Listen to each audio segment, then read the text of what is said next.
ಹರೇ ರಾಮ.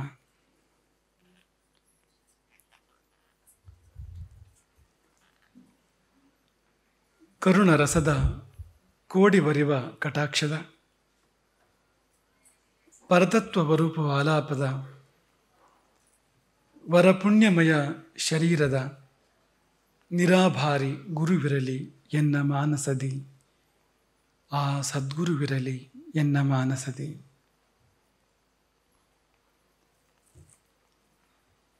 ಲೋಕಾಭಿರಾಮಂ ರಣರಂಗಧೀರಂ ರಾಜೀವನೇತ್ರಂ ರಘುವಂಶನಾಥಂ ಕಾರುಣ್ಯರೂಪಂ ಕರುಣಾಕರಂ ತಂ ಶ್ರೀರಾಮಚಂದ್ರಂ ಶರಣಂ ಪ್ರಪದ್ಯೆ.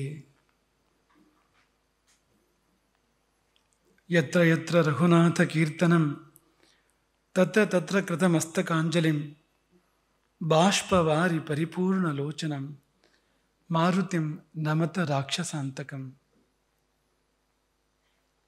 ಯಾ ದೇವಿ ಸರ್ವಭೂತೇಷು ಮಾತೃರೂಪೇಣ ಸಂಸ್ಥಿತಾ ನಮಸ್ತಸ್ಯೈ ನಮಸ್ತಸ್ಯೈ ನಮಸ್ತಸ್ಯೈ ನಮೋ ನಮಃ.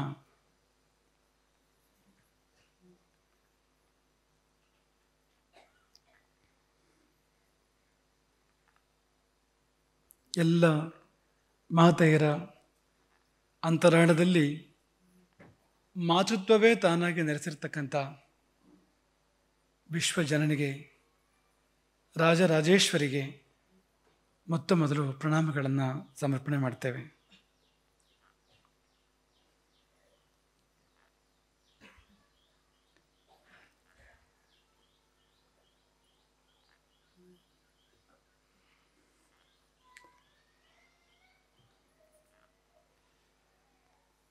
ಇವತ್ತಿನ ಸಭೆ, ಇವತ್ತಿನ ಕಾರ್ಯಕ್ರಮ ಅದೆಷ್ಟು ಆಶ್ಚರ್ಯವನ್ನು ತರುವಂಥದ್ದು ಎಂದರೆ,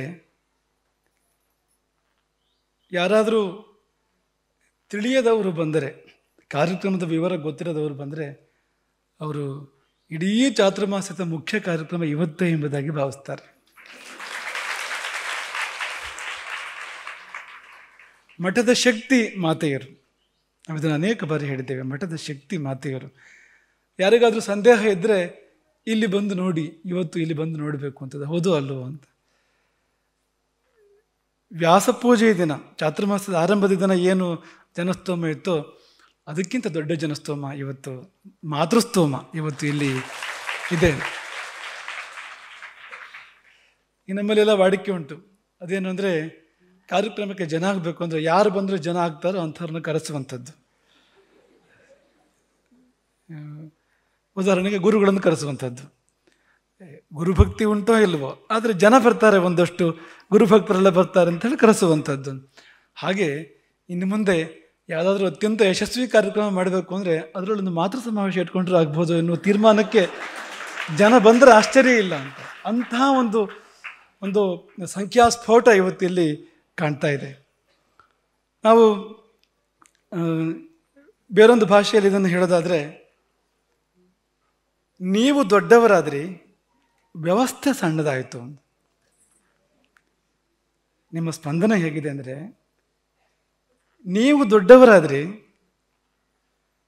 ನಿಮ್ಮನ್ನು ಹಿಡಿಸಿಕೊಳ್ಳುವ ಶಕ್ತಿ, ನಿಮ್ಮನ್ನು ತನ್ನೊಳಗೆ ಹುದುಗಿಸಿಕೊಳ್ಳುವ ಶಕ್ತಿ ವ್ಯವಸ್ಥೆಗೆ ಇಲ್ಲವಾಯಿತು. ನೀವು ಎಷ್ಟು ಬೆಳೆದಿದ್ದೀರಿ, ಎಷ್ಟು ವಿಸ್ತಾರವಾಗಿದ್ದೀರಿ ನೀವು. ಹಾಗಾಗಿ ಹರ್ಷ ಮತ್ತು ವಿಷಾದಗಳು ಏಕಕಾಲದಲ್ಲಿ ನಮಗಾಗ್ತವೆ. ನಿಮ್ಮ ಸಂಖ್ಯೆ ನೋಡಿ ಹರ್ಷ, ಪಾಪ ನಿಮ್ಮನ್ನು ಕೂರಿಸ್ಲಿಕ್ಕೂ ಕೂಡ ಆಗ್ತಾ ಇಲ್ವಲ್ಲ ಅಂತ ವ್ಯಥೆ. ಎರಡು ಒಟ್ಟಿಗೆ ಆಗ್ತಾ ಇದೆ. ನಾವಿವತ್ತು ಸಂಘಟಕರಲ್ಲಿ ಹೇಳ್ತಾ ಇದ್ವು, ಆ ಕೆಳಗೆ ಒಂದು ದೊಡ್ಡ ಮೈದಾನ ಇದೆ ಭಾರತೀಯ ಭವನದ ಪರಿಸರದಲ್ಲಿ, ದೊಡ್ಡ ಅಲ್ಲೇ ಮಾಡ್ಬೋದಾಗಿತ್ತು, ಒಂದು ದೊಡ್ಡ ಚಪ್ಪರ ಹಾಕಿ ಮಾಡ್ಬೋದಾಗಿತ್ತು ಅಂತ. ಅದಕ್ಕೆ ಅವರಂತೂ ನಮಗೂ ಗೊತ್ತಿಲ್ಲ ಹೀಗಾಗ್ತದೆ ಅಂತ. ಅದು ಆಗೋಯ್ತದು, ಆಮೇಲೆ ಗೊತ್ತಾಯ್ತು. ಹಾಗಾಗಿ ಇದು ಯಾವಾಗಲೂ ಹೀಗೆ ಆಗ್ತಾ ಬಂದಿದೆ. ತಾಯಂದಿರು ಮಠಕ್ಕೆ ಕೊಟ್ಟ ಸ್ಪಂದನ ಅಂಥದ್ದು. ಯಕ್ಷಗಾನದಲ್ಲಿ ಈ ಜಟಾಯು ಮೋಕ್ಷ ಪ್ರಸಂಗ ಇದೆ. ಆ ಜಟಾಯು ಮತ್ತು ರಾವಣನ ಯುದ್ಧದಲ್ಲಿ ಪರಸ್ಪರ ಅವರ ಮಧ್ಯೆ ಒಂದು ಸಂವಾದ ಏರ್ಪಡ್ತದೆ. ಯುದ್ಧದಲ್ಲಿ ಯಾರೂ ಸೋಲದ, ಯಾರೂ ಗೆಲ್ಲದ, ರಾವಣನಿಗೆ ಹಿನ್ನಡೆ ಆಗುವ ಪರಿಸ್ಥಿತಿ ಉಂಟಾದಾಗ ರಾವಣ ಜಟಾಯುವಿಗೆ ಹೇಳ್ತಾನೆ, ಧರ್ಮ ಯುದ್ಧ ಮಾಡೋಣ, ಯಾರಿಗೂ ಸೋಲು ಗೆಲುವು ಆಗ್ತಾ ಇಲ್ಲ ಈ ಯುದ್ಧದಲ್ಲಿ. ಹಾಗಾಗಿ ನೀನು ನಿನ್ನ ಪ್ರಾಣ ಎಲ್ಲಿದೆ ಅಂತ ಹೇಳು, ನಾನು ನನ್ನ ಪ್ರಾಣ ಎಲ್ಲಿದೆ ಅಂತ ಹೇಳ್ತೇನೆ, ಆಗ ಯುದ್ಧ ಮುಗಿಬೋದು ಅಂತ. ಯಕ್ಷಗಾನದ ಪ್ರಕಾರ ರಾವಣ ತನ್ನ ಪ್ರಾಣ ತನ್ನ ಕಾಲ ಹೆಬ್ಬೆರಳಿನಲ್ಲಿದೆ ಅಂತ ಹೇಳಿದಂತೆ ಸುಳ್ಳೆ. ಜಟಾಯು ತನ್ನ ರೆಕ್ಕೆಗಳಲ್ಲಿದೆ ತನ್ನ ಪ್ರಾಣ ತ್ರಾಣ ಎಂಬುದಾಗಿ ಹೇಳ್ತಾನೆ, ಸತ್ಯ ಹೇಳ್ತಾನೆ, ಇದ್ದ ವಿಷಯ ಹೇಳ್ತಾನೆ. ಹಾಗಾಗಿ ಸತ್ಯ ಹೇಳಿ ಮೋಕ್ಷ ಪಡೆದ ಜಟಾಯು. ಅದು ಮುಂದಿನ ವಿಷಯ ಬಿಡಿ, ಇವತ್ತಿಗೆ ಪ್ರಸ್ತುತ ಅಲ್ಲ ಅದು. ನಾವು ಅದನ್ನು ಎಲ್ಲಿಗೆ ಅನ್ವಯ ಮಾಡ್ತಾ ಇದ್ದೇವೆ ಅಂದರೆ, ಈ ಮಠದ ಪ್ರಾಣ ಎಲ್ಲಿದೆ ಅಂತ ಯಾರಾದರೂ ಪ್ರಶ್ನೆ ಕೇಳಿದರೆ ಮಾತೃಶಕ್ತಿಯಲ್ಲಿದೆ ಎಂಬುದಾಗಿ ನಾವು ಉತ್ತರ ಹೇಳಬೇಕಾಗಿ ಬರ್ಬೋದು ಅಂತ. ಮಾತೃಶಕ್ತಿಯಲ್ಲಿದೆ ಮಠದ ಪ್ರಾಣ ಅಂತ. ಅಷ್ಟು ಮಠಕ್ಕೆ ನೀವು ಚೈತನ್ಯವನ್ನು ಕೊಡ್ತಾ ಇದ್ದೀರಿ ಎಂಬುದು ನಮಗೆ ತುಂಬ ಸಂತೋಷ ಕೊಡ್ತಕ್ಕಂಥದ್ದು. ಈ ಸಭಾ ಮಂಟಪದಲ್ಲಿ ಇವತ್ತಿನವರೆಗೆ ರಿವಾಜು ಹೇಗೆ ನಡ್ಕೊಂಡು ಬಂದು, ನಾಳೆಯಿಂದ ಕೂಡ ಹಾಗೆ ಇರ್ತದೆ. ಹೇಗೆ ಬಂದಿದೆ ಅಂದರೆ, ಈ ಅರ್ಧ ಭಾಗ ಮಾತೆಯರು, ಈಚೆ ಅರ್ಧ ಭಾಗ ಪುರುಷರು ಅಂತ. ಇವತ್ತವ್ರ ವಿಳಾಸ ಇಲ್ಲ ಪುರುಷರದ್ದು. ಎಲ್ಲಿ ಯಾರೋ ಕೆಲವರು ಇದ್ದಾರೆ ಪಾಪ, ಭಯದಲ್ಲಿ ಕೂತ್ಕೊಂಡಿದ್ದಾರೆ ಅವರು ಕೂಡ ನಿಮ್ಮ ಮಧ್ಯದಲ್ಲಿ. ಹಾಗಾಗಿ ಇಡೀ ಎಲ್ಲ ಮಾತೆಯರೇ, ಪುರುಷರ ಜಾಗದಲ್ಲೂ ಕೂಡ ನೀವೇ ಇದ್ದೀರಿ ಅಂತ. ಇದು ಎಲ್ಲ ಅರ್ಥದಲ್ಲೂ ಕೂಡ ಹೌದು.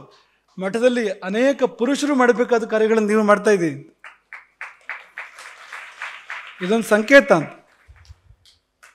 ಮಹನೀಯರು, ದೊಡ್ಡ ದೊಡ್ಡ ಪ್ರಮುಖರು ಯಾವ ದೊಡ್ಡ ದೊಡ್ಡ ಸೇವೆಗಳನ್ನು ಮಾಡಬೇಕು ಮಠಕ್ಕೆ, ಅಂಥ ಅನೇಕ ಸೇವೆಗಳನ್ನು ನೀವು ಮಾಡ್ತಾ ಇರೋದ್ರಿಂದ ಈ ಜಾಗ ನಿಮಗೆ ಸಲ್ತದೆ ಅಂತ, ಪುರುಷರ ಜಾಗ ಕೂಡ ನಿಮಗೆ ಸಲ್ತದೆ ಎಂಬುದಾಗಿ ನಾವು ಭಾವಿಸ್ತೇವೆ. ಹಾಗೆ ಈಗಾಗಲೇ ದೇವಿಕಾ ಪ್ರಸ್ತಾಪ ಮಾಡಿದ್ಲು, ಏನೇ ಯೋಜನೆಯನ್ನು ಗುರುಪೀಠ ಕೊಟ್ಟರೂ ಕೂಡ ತುಂಬ ಯಶಸ್ವಿಯಾಗಿ ಮಾತೆಯರು ನಡೆಸ್ತಾ ಬಂದಿದ್ದಾರೆ ಅದನ್ನು ಎಂಬುದಾಗಿ ದೇವಿಕಾ ಹೇಳ್ತಾ ಇದ್ಲು. ನಿಜ ಅದು ಕುಂಕುಮ ರಚನೆ ಇರ್ಬೋದು, ಅಲ್ಲಿಂದ ಮೊದಲುಗೊಂಡು ಇಲ್ಲಿವರೆಗೆ ನಡೆದಿರ್ತಕ್ಕಂಥ ಬೇರೆ ಬೇರೆ ಬೇರೆ ಯೋಜನೆಗಳಿರ್ಬೋದು, ಕಾರ್ಯಕ್ರಮ ಇರ್ಬೋದು, ಏನು ಕೊಟ್ಟರೂ ಕೂಡ ಯಶಸ್ವಿ ಆಗ್ತದೆ ಅಂತ. ಅದಕ್ಕೆ ಈ ಕೆಲವು ಭೂಮಿಗಳಿರ್ತವೆ, ಫಲವತ್ತಾದ ಭೂಮಿಗಳು, ಪುಣ್ಯಭೂಮಿಗಳು, ನಮ್ಮ ಅಶೋಕಿ ಅಂತ ಪುಣ್ಯಭೂಮಿಗಳು ಅಂತ ಅನ್ಬೋದು. ಆ ಭೂಮಿಯಲ್ಲಿ ಏನನ್ನು ಬಿತ್ತಿದ್ರೂ ಕೂಡ ಚಿನ್ನ ಬೆಳೀತದೆ ಅಂತ.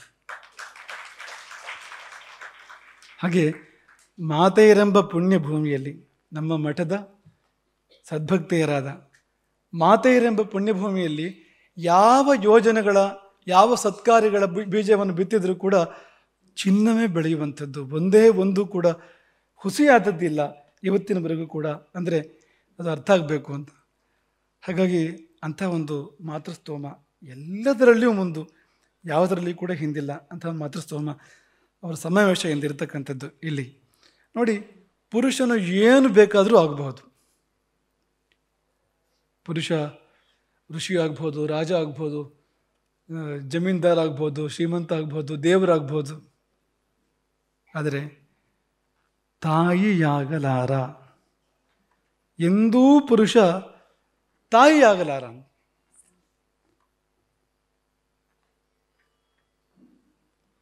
ತಾಯ್ತನಕ್ಕೆ ತುಂಬ ಮಹತ್ವ ಇದೆ. ಇದು ಮಾತೃ ಸಮಾವೇಶ ಹೇಳಿ ಕೇಳಿ ತುಂಬ ಮಹತ್ವ ಇದೆ.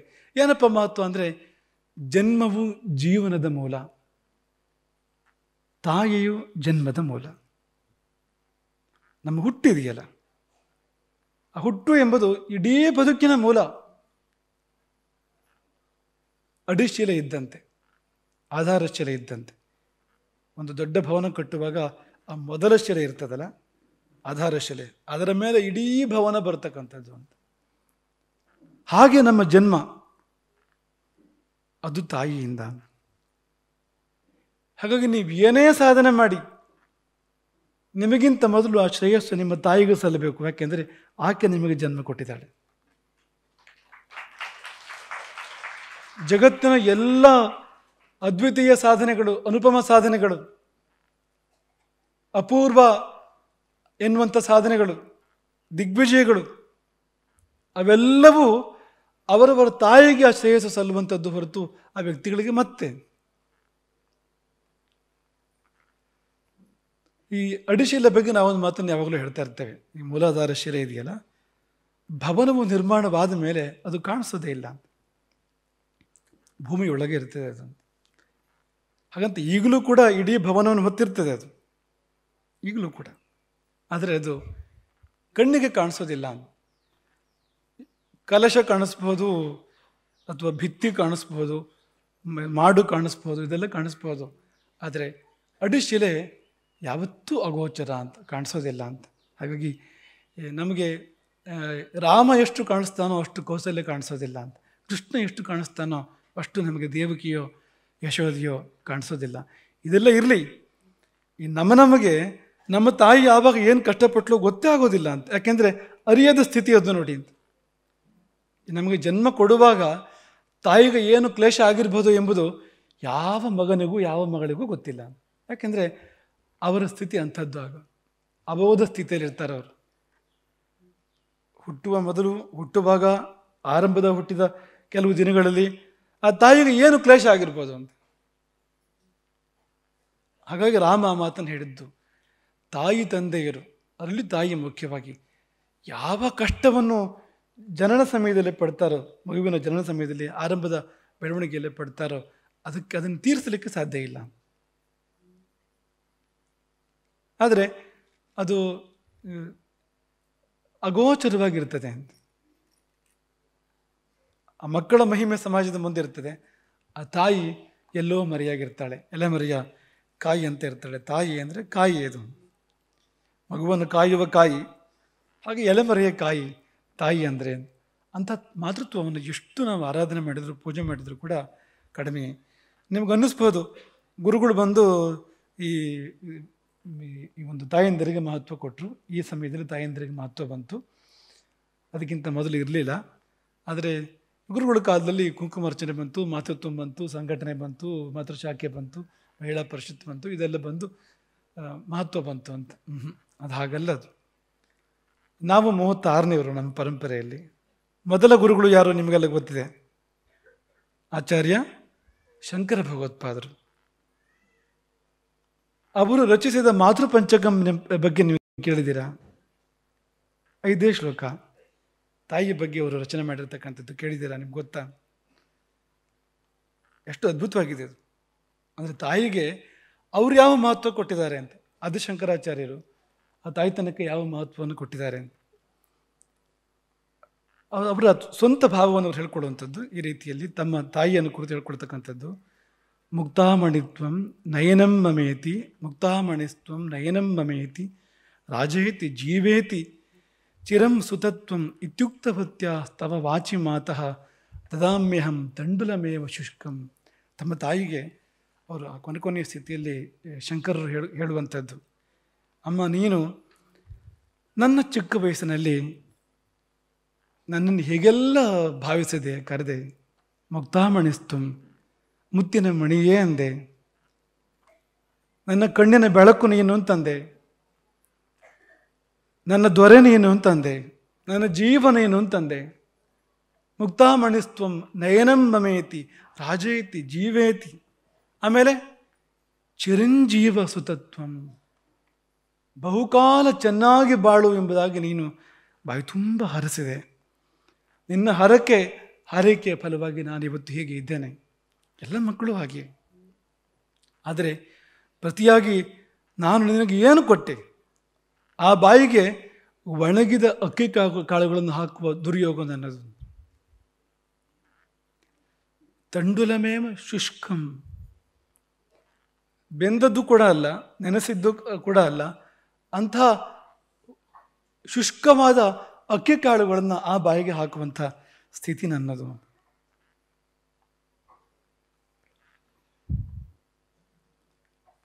ಅವರು ನೆನಪು ಮಾಡಿಕೊಳ್ತಾರೆ, ನನಗೆ ಜನ್ಮ ಕೊಡುವಾಗ ನಿನಗೆ ಆ ಪ್ರಸವ ವೇದನೆ ಆದಾಗ ಹೇಗೆಲ್ಲ ನೀನು ಅಂದರೆ ಒಂದು ಆ ಕೂಕ್ಕೊಂಡಿರ್ಬೋದು ಅಂತ ಆ ಸಂದರ್ಭದಲ್ಲಿ ಅಂತ, ವೇದನೆಯಲ್ಲಿ ಅಂತ. ಅಂಬೇತಿ ತಾತೇತಿ ಶಿವೇತಿ ತಸ್ಮಿನ್ ಪ್ರಸೂತಿ ಕಾಲೈ. ಆ ಪ್ರಸವದ ಸಮಯದಲ್ಲಿ, ನನ್ನನ್ನು ಪ್ರಸವಿಸುವ ಸಮಯದಲ್ಲಿ ಅಮ್ಮ, ಅಪ್ಪ, ಶಿವನೇ ಹೀಗೆಲ್ಲ ನೀನು ಆಕ್ರಂದನ ಮಾಡಿರ್ತೀಯ. ಕೃಷ್ಣೇತಿ ಗೋವಿಂದ ಹರೇ ಮುಕುಂದೇತಿ ಅಂತಹ ನಿನಗೆ ಆ ಪ್ರಸವದ ವೇದನೆಗೆ ಮತ್ತು ಆ ಒಂದು ಆಕ್ರಂದನಕ್ಕೆ ಪ್ರತಿಯಾಗಿ ಎತ್ತು ಮುಗಿದ ಕೈ ಇದು ಅಂತ. ಜನನಿ ರಚಿತೋಯ ಮಂಜಲಿ, ಕೈ ಮುಗಿದೆ ನಿನಗೆ, ಮತ್ತೇನು ಕೊಡಬಲ್ಲೆ ನಾನು ನಿನಗೆ ಎಂಬುದಾಗಿ ಶಂಕರರು ಹೇಳಿದ್ದಾರೆ. ಹಾಗೆ ಪ್ರಸವ ವೇದನೆ ಬಗ್ಗೆ ಅವರು ಹೇಳ್ತಾರೆ, ಆಸ್ತಾಂ ತಾವದಿಯಂ ಪ್ರಸೂತಿ ಸಮಯೇ ದುರ್ವಾರ ಶೂರವ್ಯಥ.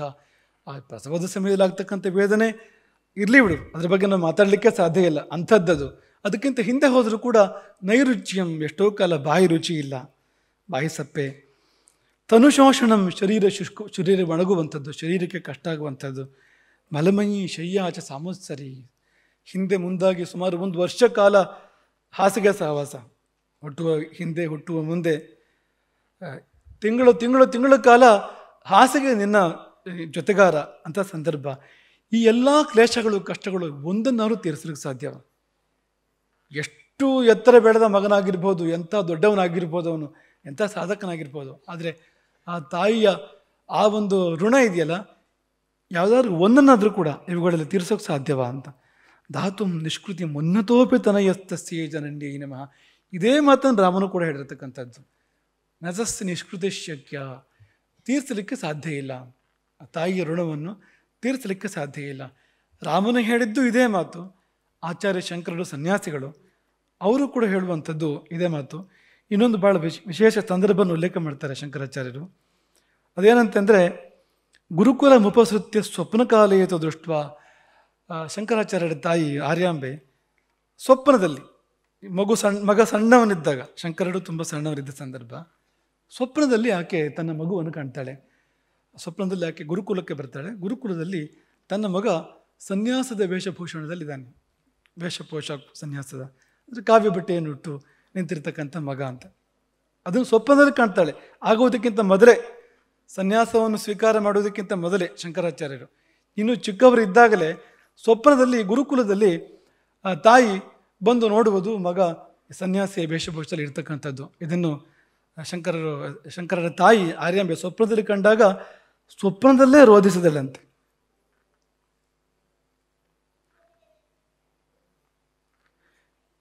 ಪ್ರಾರುದೋ ಮಾಂ ತ್ವಮುಚ್ಚೈ, ಉಚ್ಚ ಸ್ವರದಲ್ಲಿ ಸ್ವರವೆತ್ತ ನೀನು ಅತ್ತಾಗ ಗುರುಕುಲವೆಲ್ಲವೂ ಹತ್ತಿತು ನಿನ್ನ ಜೊತೆಯಲ್ಲಿ.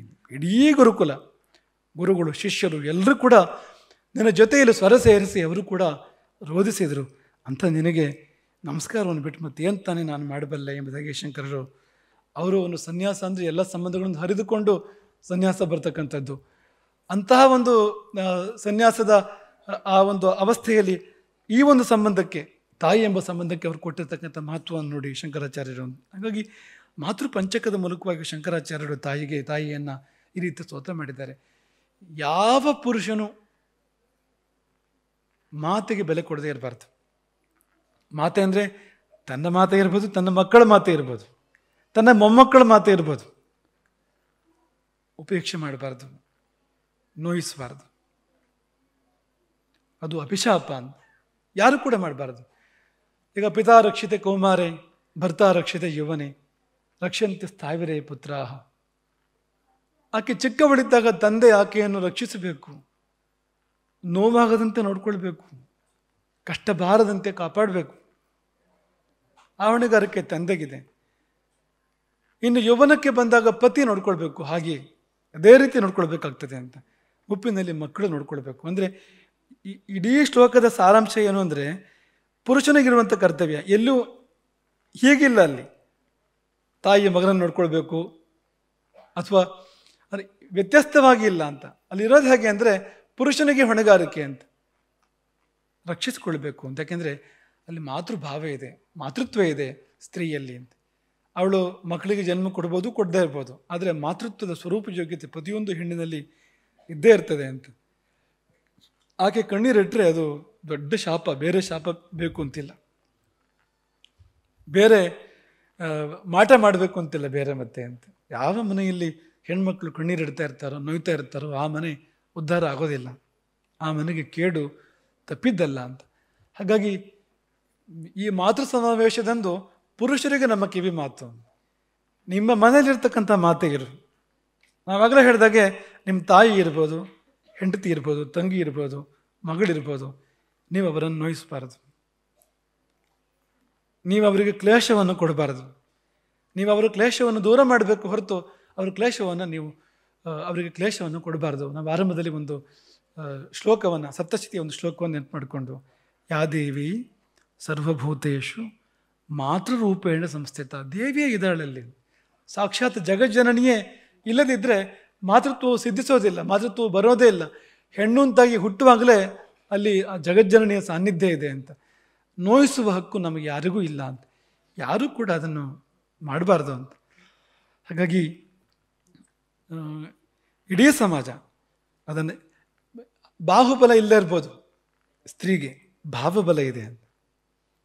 ಬಾಹುಬಲ ಇಲ್ಲದೆ ಇರ್ಬೋದು. ಪುರುಷ ಶರೀರದ ದೃಷ್ಟಿಯಿಂದ ಬಲಿಷ್ಠ, ಸ್ತ್ರೀ ಶಾರೀರಿಕವಾಗಿ ಬಲಿಷ್ಠಳಲ್ಲ. ಕೋಮಲತೆ ಅವಳಿಗೆ ಸಹಜತೆ, ಅದನ್ನು ಬಿಟ್ಟು ಹೋಗಬಾರ್ದು ಸ್ತ್ರೀ. ನಾನು ಪುರುಷನಂತೆ ಅಂತ ಹೋಗಬಾರ್ದು, ಯಾಕೆಂದರೆ ತನ್ನ ಹೋಗ್ತದೆ ಅಂತ. ಅನೇಕ ವ್ಯಾಯಾಮಗಳನ್ನು ಅಥವಾ ಅನೇಕ ಕೆಲವು ವಿಧಿಗಳನ್ನು ಸ್ತ್ರೀಗೆ ಹೇಳಿಲ್ಲ. ಯಾಕೆ ಹೇಳಿಲ್ಲ ಅಂದರೆ ಅವಳ ಕೋಮಲತೆಗೆ ತೊಂದರೆ ಆಗ್ಬೋದು ಅಂತ, ಸ್ತ್ರೀತ್ವಕ್ಕೆ ತೊಂದರೆ ಆಗ್ಬೋದು. ಆಕೆ ಮಾಡಬಾರ್ದು ಅದನ್ನು. ಆಕೆಗೆ ಬೇರೆ ದಾರಿ ಅಂತ. ಆಕೆ ಭಾವದಿಂದ ಹೋಗಬೇಕು, ರಾಗದಿಂದ ಆಕೆ ಹೋಗಬೇಕು ಹೊರತು ವಿರಾಗದಿಂದ ಅಲ್ಲ ಎಂಬುದಾಗಿ ಶಾಸ್ತ್ರಗಳು ಹೇಳಿವೆ ಅಂತ. ಯಾಕೆಂದರೆ ಅವಳು ಕೋಮರಿಯಾಗೇ ಇರಬೇಕು, ಕೋಮಲೆಯನ್ನು ನೋಯಿಸಬಾರ್ದು ಪುರುಷನಾದನು ಎಂಬುದಾಗಿ ಇರ್ತಕ್ಕಂಥದ್ದು. ಭಾವಬಲ ಸಂಪನ್ನೆ ಅವಳನ್ನು ಸದಾ ನಗನಗ್ತಾ ಇರುವಂತೆ ನೋಡ್ಕೊಳ್ಬೇಕಾಗಿರ್ತಕ್ಕಂಥ ಹೊಣೆಗಾರಿಕೆ ಇಡೀ ಸಮಾಜಕ್ಕಿದೆ. ಎಲ್ಲ ಪುರುಷರು, ಶ್ರೀಪೀಠದ ಎಲ್ಲ ಶಿಷ್ಯರು ತಮ್ಮ ತಮ್ಮ ಮನೆಯಲ್ಲಿ ಇರ್ತಕ್ಕಂಥ ಹೆಣ್ಮಕ್ಕಳನ್ನು, ಯಾವುದೇ ವಯಸ್ಸಿನ ಹೆಣ್ಮಕ್ಕಳನ್ನು ಅವರು ನಗುನಗ್ತಾ ಇರುವಂತೆ, ಅವರು ಸರ್ವಾಭರಣ ಭೂಷಿತೆಯರಾಗಿ ನಿಮ್ಮ ಶಕ್ತಿಗೆ ತಕ್ಕಂತೆ ಒಳ್ಳೆ ಬಟ್ಟೆ ಬರೆ ಒಡವೆಗಳನ್ನು ಕೊಟ್ಟು ಅವ್ರನ್ನ ಚೆನ್ನಾಗಿ ನೋಡ್ಕೊಳ್ಬೇಕು. ಯಾಕೆಂದರೆ ಕಾಡಿಗೆ ಹೋಗುವ ಸೀತೆಗೆ ಸರ್ವಾಲಂಕಾರ ಭೂಷಿತೆಯನ್ನಾಗಿ ಕಳಿಸ್ಕೊಡ್ತಾನೆ ದಶರಥ. ಕಾಡಿಗೆ ಹೋಗುವಾಗ ಸೀತೆ ಕಾಷಾಯ ವಸ್ತ್ರ ಉಡ್ಲಿಕ್ಕೆ ಸಿದ್ಧಳಾದರೆ ವಸಿಷ್ಠರು ದಶರಥ ಒಪ್ಪಲೇ ಇಲ್ವಂಥದಕ್ಕೆ. ಆ ಸೀತೆಗೆ ಲೆಕ್ಕ ಹಾಕಿ 14 ವರ್ಷಕ್ಕೆ ಎಷ್ಟು ಸೀರೆ ಬೇಕಾಗ್ಬೋದು, ಒಡವೆ ಏನು ಬೇಕಾಗ್ಬೋದು, ಹೀಗೇ ಇದೆ ರಾಮಾಯಣದಲ್ಲಿ. ಲೆಕ್ಕ ಹಾಕಿ ಅತ್ಯಂತ ನೋಡಿ, ಎಲ್ಲಾದ್ರೂ ನೀವು ವನವಾಸದ ಸೀತೆ ಕಾವ್ಯ ಬೆಟ್ಟಲ್ಲಿ ಕಂಡ್ರೆ ನೀವು ಅದನ್ನು ತಗೊಳ್ಬೇಡಿ, ನೀವು ಅದನ್ನು. ಹಾಗಿಲ್ಲ ಅದು ರಾಮಾಯಣದಲ್ಲಿ. ಸೀತೆ ಮಾತ್ರ ಪಟ್ಟೆ ವಸ್ತ್ರದಲ್ಲಿ ಸರ್ವಾಭರಣ ಭೂಷಿತೆಯಾಗಿಯೇ ಕಾಡಿಗೆ ಹೋಗ್ತಕ್ಕಂಥದ್ದು. ರಾಮ ಮತ್ತು ಲಕ್ಷ್ಮಣರು ನಾರು ಬಟ್ಟೆಯನ್ನು ಉಟ್ಟು ಹೋಗ್ತಾರೆ. ಅಂದರೆ ಪುರುಷನಿಗಿದೆ ಅದು, ಸ್ತ್ರೀಗೆ ಮಾತ್ರ ಹಾಗಿಲ್ಲ. ಸ್ತ್ರೀ ಯಾವತ್ತಿದ್ರೂ ಕೂಡ ಆ ಸ್ಥಿತಿಯಲ್ಲಿ, ಅವಳು ಕನ್ಯೆಯಾಗಿದ್ದಾಗ, ಸುಮಂಗಲಿಯಾಗಿದ್ದಾಗ ಆ ಸ್ಥಿತಿಯಲ್ಲಿ ಇರಬೇಕು ಅವಳು ಅಂತಂದರೆ ಸರ್ವಾಭರಣ ಭೂಷಿತೆಯಾಗಿ ನಗನಗುತ್ತಾ ಸಂತೋಷವಾಗಿ ಆಕೆ ಎದ್ದರೆ ಮಾತ್ರ ಆ ಮನೆಗೆ ಶ್ರೇಯಸ್ಸು ಅಂತ. ಹಾಗಾಗಿ ನಾವು ಈ ಕಡೆ ಗಮನ ಕೊಡಬೇಕು, ಸಮಾಜ ಆ ಕಡೆ ಗಮನ ಕೊಡಬೇಕು ಎಂಬುದನ್ನು ಈ ಸಂದರ್ಭದಲ್ಲಿ ನಾವು ನೆನಪು ಮಾಡಿಕೊಂಡು, ಮಠ ಅಂತೂ ಮಾತಿಗೆ ಎಲ್ಲಿಲ್ಲದ ಮಹತ್ವವನ್ನು ಕೊಡ್ತದೆ. ನಾವಂತೂ ತಾಯಂದಿರು ಅಂದರೆ ಅದಕ್ಕೆ ಪ್ರಥಮ ಪ್ರಾಶಸ್ತ್ಯ. ಅವ್ರಿಗೆ ಏನು ಒಳ್ಳೇದು ಮಾಡಬಹುದು ಮಾಡಬೇಕು. ಅವರು ಬಂದು ಕೇಳಿದರೆ ಶಕ್ತಿ ಮೀರಿ ಯಾವ ಪ್ರಯತ್ನವನ್ನಾದರೂ ಮಾಡಿ ಅದನ್ನು ಮಾಡಿಕೊಡ್ಬೇಕು ಆ ಕೆಲಸವನ್ನು ಎಂಬ ಮನೋಭಾವ, ಆ ಧೋರಣೆ ನಮ್ಮದಿದೆ. ಅದನ್ನು ಈ ಸಂದರ್ಭದಲ್ಲಿ ನಿಮ್ಮ ಜೊತೆಗೆ ನಾವು ಹಂಚಿಕೊಂಡು, ನೀವೆಲ್ಲ ನಿಮ್ಮ ಮನೆಗಳಲ್ಲಿ ನೀವು ಹೆಣ್ಮಕ್ಳು ಕೂಡ ಹೇಳೋದು, ನಿಮ್ಮ ತಾಯಂದಿರನ್ನು, ನಿಮ್ಮ ಮಕ್ಕಳನ್ನು, ಹೆಣ್ಮಕ್ಕಳನ್ನು, ತಂಗಿಯಂದಿರನ್ನು, ಅಕ್ಕಂದಿರನ್ನು ಎಲ್ಲ ಪ್ರೀತಿಯಿಂದ ನೋಡಿ. ಇಲ್ಲ ಸರ್ ಏನಾಗ್ತದೆ ಅಂದರೆ ಹೆಣ್ಣಿಗೆ ಹೆಣ್ಣೆ ಶತ್ರು ಏನು ಹಾಗಾಗ್ತದೆ. ಹಾಗಾಗಬಾರ್ದು. ಅದು ಕೂಡ ಈಗ ಪುರುಷರಿಂದ ಮಾತ್ರ ಹಾಗಾಗೋದು ಅಂತೇನಿಲ್ಲ, ಎಷ್ಟೋ ಸಾರಿ ಹೆಣ್ಮಕ್ಳಿಂದೇ ಪರಸ್ಪರ ಆಗೋದುಂಟು ಅಂತ. ಹಾಗಾಗದಂತೆ ನೋಡ್ಕೊಳ್ಬೇಕು ಎಂಬುದನ್ನು ಈ ಸಂದರ್ಭದಲ್ಲಿ ನಾವು ನೆನಪು ಮಾಡ್ಕೊಳ್ತೇವೆ. ಇನ್ನು ಇವತ್ತು ಇನ್ನೊಂದು ಕಾರ್ಯಕ್ರಮ ಇದೆ, ಇಲ್ಲಿ ಛಾತ್ರ ಭಿಕ್ಷೆ ಅಂತ ಒಂದು ಕಾರ್ಯಕ್ರಮ ಇದೆ ಇವತ್ತು. ಇದಾದ ಮೇಲೆ ಈಗ ಆಶೀರ್ವಚನ ಮುಗಿದ ಮೇಲೆ ನೀವೆಲ್ಲ ಊಟ ಮಾಡಬೇಕು. ಯಾಕೆಂದರೆ ನಮಗೆ ತುಂಬ ಹಸಿವಾಗ್ತಾ ಇದೆ. ಅದು ನಮಗೆ ಹೊಟ್ಟೆ ತುಂಬಬೇಕು, ನೀವು ಊಟ ಮಾಡಬೇಕು ಅಂತ, ಅದಕ್ಕೋಸ್ಕರ ಹೇಳ್ತಾ ಇರ್ತಕ್ಕಂಥದ್ದು. ನಾವೀಗ ಇನ್ನೊಂದು ಕಾರ್ಯಕ್ರಮ ಇತ್ತು, ನಮ್ಮ ಪರಂಪರಾ ಗುರುಕುಲ, ನಮ್ಮ ಮಕ್ಕಳ ಒಂದು ಸ್ಕಿಟ್ ಇತ್ತು. ಈಗ ಇದಕ್ಕಿಂತ ಮೊದಲು ಒಂದು ಸ್ವಲ್ಪ ಹೊತ್ತು ಬೇಕಾಗುವಂಥದ್ದು, ಅದು ಒಂದು 20 ನಿಮಿಷ ಅರ್ಧ ಗಂಟೆ ಬೇಕಾಗುವಂಥದ್ದು. ಆಶೀರ್ವಚನದ ಮತ್ತೆ ಅದನ್ನು ಯಾಕೆ ಇಟ್ಕೊಳ್ತಾ ಇದ್ದೇವೆ ಅಂದರೆ, ತಾಯಿಂದಿರ ಹೊಟ್ಟೆ ತಂಪಾಗಿರಲಿ, ಊಟದ ಸಮಯ ಮೀರ್ತಾ ಇದೆ ಅಂತ. ನಾವಾದರೂ ಏನು ಮಾಡೋದು, ನಾವು ಇಷ್ಟು ಸಂಖ್ಯೆಯಲ್ಲಿ ಬಂದರೆ ಇಷ್ಟೊತ್ತಾಗೇ ಆಗ್ತದೆ ಅಂತ, ಆಗದೆ ಇರೋದು ಹೇಗೆ ಅದು ಅಂತ. ಹಾಗಾಗಿ ಮುಂದೆ ಆ ಕಾರ್ಯಕ್ರಮ ಇದೆ, ಊಟದ ಕಾರ್ಯಕ್ರಮ ಇದೆ. ಅದಕ್ಕಿಂತ ಮೊದಲು ಮಂತ್ರಾಕ್ಷತೆ ಇದೆ, ಫಲಸಮರ್ಪಣೆ, ಬೇರೆ ಬೇರೆ ಕಾರ್ಯಕ್ರಮಗಳಿದಾವಂತೆ. ಆದರೆ ಒಂದಷ್ಟು ಜನ ಮಧ್ಯದಲ್ಲಿ ಊಟ ಮಾಡ್ಕೊಂಡು ಬರ್ತಾ ಇರ್ಬೋದು, ಆ ಅವಕಾಶವೂ ಕೂಡ ಇರ್ತದೆ ಇಲ್ಲಿ. ಅದು ಎಲ್ಲಕ್ಕಿಂತ ಮೊದಲು ಛಾತ್ರ ಭಿಕ್ಷೆಯನ್ನು ನೀವು ಮಾಡಿ ಇಲ್ಲಿಂದ ನೀವು ಊಟಕ್ಕೆ ಹೋಗುವಂಥದ್ದು ಅಂತ. ಛಾತ್ರ ಭಿಕ್ಷೆ ಅಂದರೆ ಇಲ್ಲಿ ಒಟ್ಟುಗಳಿಗೆ ಮಾತೆಯರ ಕಡೆಯಿಂದ ಭಿಕ್ಷೆ. ಈ 4 ಆಶ್ರಮಗಳಿದೆಯಲ್ಲ, ಅದರಲ್ಲಿ ಉಳಿದೆಲ್ಲ ಆಶ್ರಮಗಳು ಕೂಡ ತಾಯಂದ್ರನ್ನ ಆಶ್ರಯಿಸ್ಕೊಂಡಿರ್ತಕ್ಕಂಥ ಆಶ್ರಮಗಳೇ ಹೋದು ಅಂತ. ಈಗ ಬ್ರಹ್ಮಚಾರಿ ಭಿಕ್ಷೆಯಿಂದಲೇ ಬದುಕು ಬ್ರಹ್ಮಚಾರಿಯದ್ದು ಅಂತ. ಸನ್ಯಾಸಿ ಅವನದ್ದು ಕೂಡ ಹಾಗೆ ಅಂತ, ಅದೇ ರೀತಿಯಾಗಿರ್ತಕ್ಕಂಥ ಬದುಕು ಅಂತ. ಹಾಗಾಗಿ ಈ ಗೃಹಸ್ಥಾಶ್ರಮ ತಾಯಿ ಆಶ್ರಮ ಅಂತ. ಎಲ್ಲ ಆಶ್ರಮಗಳಿಗೂ ತಾಯಿ ಇದ್ದ ಹಾಗೆ, ಯಾಕೆಂದರೆ ತಾಯಿ ಇರ್ತಾಳೆ ಅಲ್ಲಿ ಅಂತ, ಗೃಹಿಣಿ ಇರ್ತಾಳೆ ಅಲ್ಲಿ. ಗೃಹಿಣಿ ಇಲ್ಲದೆ ಇದ್ರೆ ಅದು ಗೃಹಸ್ಥ ಅಲ್ಲ. ಅವನು ಮನೆ ದೊಡ್ಡದಿರ್ಬೋದು, ಆದರೆ ಗೃಹಿಣಿ ಇದ್ರೆ ಮಾತ್ರವೇ ಗೃಹಸ್ಥ ಅಂತ ಅನ್ಸ್ಕೊಳ್ತಾನೆ ಅವನು ಅಂತ. ಯಾಕೆಂದರೆ ನಿಜವಾದ ಗೃಹಿಣಿಯ ಗೃಹ ಮುಚ್ಯತೆ ಅಂತ. ಹಾಗಾಗಿ ಆ ಭಿಕ್ಷೆ ಹಾಕುವ ಹಕ್ಕು ನಿಮ್ಮದು, ಭಿಕ್ಷೆ ನೀಡುವ ಹಕ್ಕು.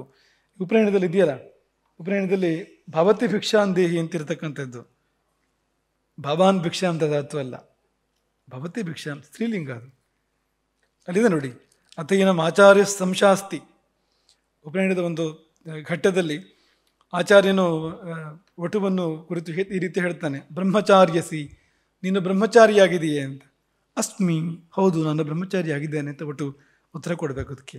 ಅಪೋಷಾನ, ಅಶ್ನಾಮಿ, ಆಚಮನ ಮಾಡಲಿಕ್ಕೆ ಆಚಾರ್ಯ ಹೇಳ್ತಾನೆ, ಆಚಮನ ಮಾಡ್ತಾನೆ ವಟು.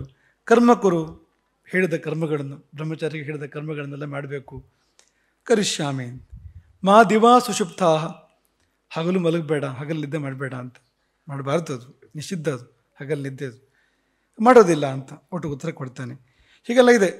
ಹಾಗಾಗಿ ಸಮಿತಮ ಆಹಾರ ತರ್ತೇನೆ ಅಂತ ಅವನು ಹೇಳ್ತಾನೆ. ಇದೆಲ್ಲ ಇದೆ. ಕೊನೆಗೆ ಭೈಕ್ಷಾಚರ್ಯಂ ಚರ ಅಂತ, ಬ್ರಹ್ಮಚಾರಿ ಭಿಕ್ಷೆಯ ಮೂಲಕವೇ ತನ್ನ ಉದರಂಭರಣ ಮಾಡಬೇಕು. ಗುರುಕುಲದ ಉದರಂಭರಣ ಕೂಡ ಭಿಕ್ಷೆಯ ಮೂಲಕವೇ ಆಗಬೇಕು. ಚರಿಷ್ಯಾಮಿ, ಭಿಕ್ಷೆಯನ್ನು ನಾನು ಬೇಡ್ತೇನೆ ಹೋಗಿ ಎಂಬುದಾಗಿ ಉತ್ತರ ಕೊಡಬೇಕು. ಹಾಗೆ ಇದೆಲ್ಲ ಆದಮೇಲೆ ಅರಿಕ್ತಂ ಪಾತ್ರಂ ಪ್ರಯಚ್ಛನ್, ಆಚಾರ್ಯನು ಆ ವಟುವಿಗೆ ಖಾಲಿಯಲ್ಲದ ಶೂನ್ಯವಲ್ಲದ ಪಾತ್ರೆಯನ್ನು, ಅದರಲ್ಲಿ ಸ್ವಲ್ಪ ಇಟ್ಟು ಏನನ್ನು ಅಂಥ ಪಾತ್ರೆಯನ್ನು ಆಚಾರ್ಯನ ಅದನ್ನು ವಟುವಿಗೆ ಕೊಡ್ತಾನೆ. ಕೊಟ್ಟು ಹೋಗು, ಭಿಕ್ಷೆಯನ್ನು ಬೇಡು, ಮೊಟ್ಟ ಮೊದಲು ತಾಯಿ, ಮಾತರಮೇವ ಅಗ್ರೇ ಭಿಕ್ಷಸ್ವ, ಮೊಟ್ಟ ಮೊದಲು ತಾಯಿಯನ್ನು ನೀನು ಬೇಡಬೇಕು. ಆಮೇಲೆ ತಥಾ ಅಪ್ರತ್ಯಾಖ್ಯಾಯಿನೀರನ್ಯಾಪಿ ಭಿಕ್ಷಯಿತ್ವ, ನಾಸ್ತಿ ಎನ್ನದ ಬೇರೆ ತಾಯಂದರಲ್ಲೂ ಕೂಡ ಕೇಳು ಅಂತ. ದೇಹಿ ಎಂದರೆ ನಾಸ್ತಿ ಎನ್ನದ ತಾಯಂದಿರು, ಅಪ್ರತ್ಯಾಖ್ಯಾಯಿನಿ ಅಂತ ಆ ಶಬ್ದ ಬಳಸಿದ್ದಾರೆ. ಪ್ರತ್ಯಾಖ್ಯಾನ ಅಂದರೆ ಇಲ್ಲ ಮುಂದಿನ ಮನೆಗೆ ಹೋಗು ಅಂತ ಹೇಳುವಂಥದ್ದು. ಅಪ್ರತ್ಯಾಖ್ಯಾಯಿನಿ, ಇಲ್ಲವೆನ್ನದ, ನಾಸ್ತಿ ಎನ್ನದ ತಾಯಂದಿರ ಬಳಿಗೆ ಹೋಗಿ ಅಲ್ಲಿಯೂ ಕೂಡ ಭಿಕ್ಷೆಯನ್ನು ಬೇಡಬೇಕು ನೀನು ಅಂತ. ಹಾಗೆ ಭಿಕ್ಷೆಯನ್ನು ಬೇಡಿ ತಂದು ಆಚಾರ್ಯನಿಗೆ ಕೊಟ್ಟು, ಆಚಾರ್ಯ ಅದರಲ್ಲಿ ಒಂದು ಪಾಲನ್ನು ತನ್ನ ಶಿಷ್ಯನಿಗೆ ಕೊಡ್ತಾನೆ. ಗುರುಕುಲದ ಇಡೀ ನಿರ್ವಹಣೆಗೆ ಆ ಅನ್ನವೇ, ಆ ಭಿಕ್ಷಾಚಾರ್ಯವೇ ಆಧಾರವಾಗಿರುತ್ತದೆ ಅಂತ. ಇದನ್ನು ನಾವು ನೆನಪಾಡ್ಕೊಂಡು, ಇದನ್ನು ಸುಭೈಕ್ಷ್ಯಂ ಅಂತ ಆಚಾರ್ಯ, ಭೈಕ್ಷ್ಯಂ ಇದನ್ನು ತಂದುಕೊಡ್ಬೇಕು ಇವನು, ಇದು ಭಿಕ್ಷೆ ಅಂತ, ಸುಭೈಕ್ಷ್ಯಂ ಅಂತ ಸ್ವೀಕಾರ ಮಾಡಬೇಕು ಆಚಾರ್ಯ. ಇದು ನಮ್ಮ ಪರಂಪರೆ ಅಂತ. ಆ ಪರಂಪರೆ ಇವತ್ತಿಲ್ಲಿ ಒಂದು ರೀತಿಯಲ್ಲಿ ಅನಾವರಣಗೊಳ್ತಾ ಇದೆ, ಹೊಸ ರೂಪದಲ್ಲಿ ಆ ಪರಂಪರೆ ಅನಾವರಣಗೊಳ್ತಾ ಇದೆ. ಭಿಕ್ಷೆ ಕೇಳಬೇಕಾಗಿದ್ದು ಬಟ್ಟೆಗಳು ನಿಮ್ಮಲ್ಲಿಯೇ, ನಿಮ್ಮ ಯಜಮಾನರಲ್ಲ, ನಿಮ್ಮ ಗಂಡು ಮಕ್ಕಳಲ್ಲ. ಅಂದರೆ ಗುರುಕುಲದ ಬ್ರಹ್ಮಚಾರಿಗಳಾಗಲಿ ಗುರುಕುಲವಾಗಲಿ ಭಿಕ್ಷೆ ಬೇಡುವುದಾದರೆ ಗುರುಕುಲದ ನಿರ್ವಹಣೆಗೆ, ಗುರುಕುಲ ನಡಿಬೇಕಲ್ಲ, ಅದಕ್ಕೇನಾದ್ರು ಭಿಕ್ಷೆ ಬೇಡುವುದಾದರೆ ಆ ಬೇಡಬೇಕಾಗಿರೋದು ತಾಯಿಂದಿರಲ್ಲಿ ಮತ್ತು ಕೊಡಬೇಕಾಗಿರೋ ಕರ್ತವ್ಯ ನಿಮ್ಮದಿದೆ ಅಂತ. ನೀವು ಆ ಪಟ್ಟಿಗೆ ಸೇರಬೇಕು. ಯಾವ ಪಟ್ಟಿ? ಅಪ್ರತ್ಯಾಖ್ಯಾಯಿನಿ, ಇಲ್ಲವೆನ್ನದವರು ಅಂತ, ನಾಸ್ತಿ ಎನ್ನದವರು ಅಂತ, ಆ ವರ್ಗಕ್ಕೆ ಸೇರುವ ಧನ್ಯತೆ ಬೇಕು. ನಾವು ಗುರುಕುಲ ನಿರ್ವಹಣೆಗೋಸ್ಕರವಾಗಿ ಮಾತನ್ನು ಹೇಳ್ತಾ ಇಲ್ಲ, ತಾಯಿಯ ಧನ್ಯತೆ ಅದು ಅಂತ. ದೇಹಿ ಅಂತ ಬಂದಾಗ ನಾಸ್ತಿ ಅಂತ ಹೇಳಿದೆ ತಗೋ ಅಂತ ಕೈ ಎತ್ತಿ ಕೊಡ್ತಕ್ಕಂಥ ಮಾತೃತ್ವ ಇದೆಯಲ್ಲ, ಅದರ ವೈಭವಕ್ಕೋಸ್ಕರ ಈ ಮಾತುಗಳು ಹೇಳ್ತಾ ಇರ್ತಕ್ಕಂಥದ್ದು. ಗುರುಕುಲ ದೇವರದ ಇದನ್ನು ನಡ್ಕೊಂಡು ಬಂದಿದೆ, ಮುಂದೂ ಕೂಡ ನೀವೆಲ್ಲ ನಡ್ಸ್ಕೊಂಡು ಹೋಗ್ತೀರಿ ಅದನ್ನು. ಮಾತೃತ್ವ ಯಾವುದು ಅನ್ನೋ ಸಲುವಾಗಿ ಬರೀ ತನ್ನ ಮಗನಿಗೆ ಮಾತ್ರವಲ್ಲ, ಭಿಕ್ಷೆ ಬೇಡಿ ಬಂದ ಆಕೆ ಮಗನೂ ಎಲ್ಲ ಭಿಕ್ಷೆ ಬೇಡ್ತಾ ಇರ್ತಾನೆ ಬ್ರಹ್ಮಚಾರಿಯಾಗಿ ಬೇರೆ ಒಂದು ಕಡೆ ಗುರುಕುಲದಲ್ಲಿ. ಹಾಗಾಗಿ ಆ ನೆನಪಿನಲ್ಲಿ ಯಾವ ಮಗು ಬಂದು ಭಿಕ್ಷೆಯನ್ನು ಬೇಡಿದ್ರು ಕೂಡ ತನ್ನ ಮಗು ಎಂಬಂತೆ ಭಾವಿಸಿ ಆಕೆ ಭಿಕ್ಷೆಯನ್ನು ನೀಡಬೇಕು ಅಂತ ಆ ಕಾರ್ಯಕ್ರಮ ಮುಂದಕ್ಕಿರ್ತಕ್ಕಂಥದ್ದು. ಛಾತ್ರ ಭಿಕ್ಷೆ ಎಂಬುದಾಗಿ ನೀವು ಅದಕ್ಕೊಂದು ಬೇರೆ ರೂಪ ಕೊಟ್ಟಿದೆ ಇನ್ನು ಮುಂದೆ. ಆದರೆ ಇನ್ನೂ ಚಂದದ ರೂಪವನ್ನು ಕೊಡೋಣ ಮುಂದೆ ಬರುವ ದಿನಗಳಲ್ಲಿ. ನಿಮ್ಮನ್ನು ಮತ್ತು ಒಟುಗಳನ್ನು ನೇರವಾಗಿ ಮುಖಾಮುಖಿ ಮಾಡಿಸಿ ಈ ಕಂಚಿ ಭಿಕ್ಷೆಯ ಕಾರ್ಯಕ್ರಮವನ್ನು ನಾವು ಮುಂದಿನ ದಿನಗಳಲ್ಲಿ ಇಟ್ಕೊಳ್ಬೋದು ಎಂಬುದಾಗಿ ನಾವು ಭಾವಿಸ್ತೇವೆ. ತಾಯಿಗೆ ಧನ್ಯತೆ ಅದು ಅಂತ, ತಾಯ್ತನಕ್ಕೆ ಅದು ಧನ್ಯತೆ ಅಂತ. ಆ ಕಂಚಿ ಭಿಕ್ಷೆಯ ಕಾರ್ಯಕ್ರಮ ಬಂದಿರತಕ್ಕಂಥದ್ದು. ಈ ಒಂದು ಮಾತು ನಿಮ್ಗೆ ಹೇಳ್ತೇವೆ,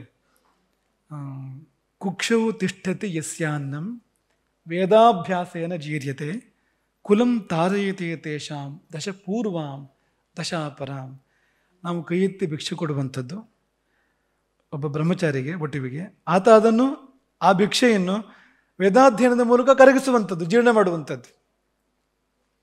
ನಾವು ಕೊಟ್ಟ ಭಿಕ್ಷೆ ವೇದಾಭ್ಯಾಸದ ಮೂಲಕ ಜೀರ್ಣ ಆಗೋದಾದರೆ ನಾವು ಯಾರಿಗಾದ್ರೂ ಅನ್ನ ಕೊಡ್ಬೋದು, ಎಲ್ಲ ದಾನ ಮಾಡ್ಬೋದು. ಆದರೆ ಇಂಥ ಕಡೆ ಕೊಡಬೇಕು ಅದನ್ನು ಅಂತ, ಎಲ್ಲಿ ವೇದಾಧ್ಯಯನ ನಡೀತಿದೆ ಅಂಥ ಕಡೆಗೆ ಅಂತ ಕೊಟ್ಟಾಗ, ವೇದಾಧ್ಯಯನದ ಮೂಲಕವಾಗಿ ಆ ಅನ್ನವು ಜೀರ್ಣವಾದಾಗ 10 ತಲೆ ಹಿಂದೆ, 10 ತಲೆ ಮುಂದೆ ಮತ್ತು ಆ ತಲೆ 21 ತಲೆಗಳ ಉದ್ಧಾರ ಅಂತ.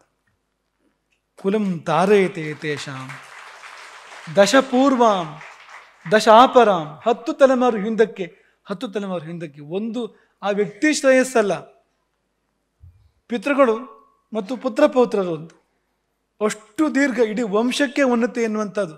ಎಷ್ಟರಲ್ಲಿ?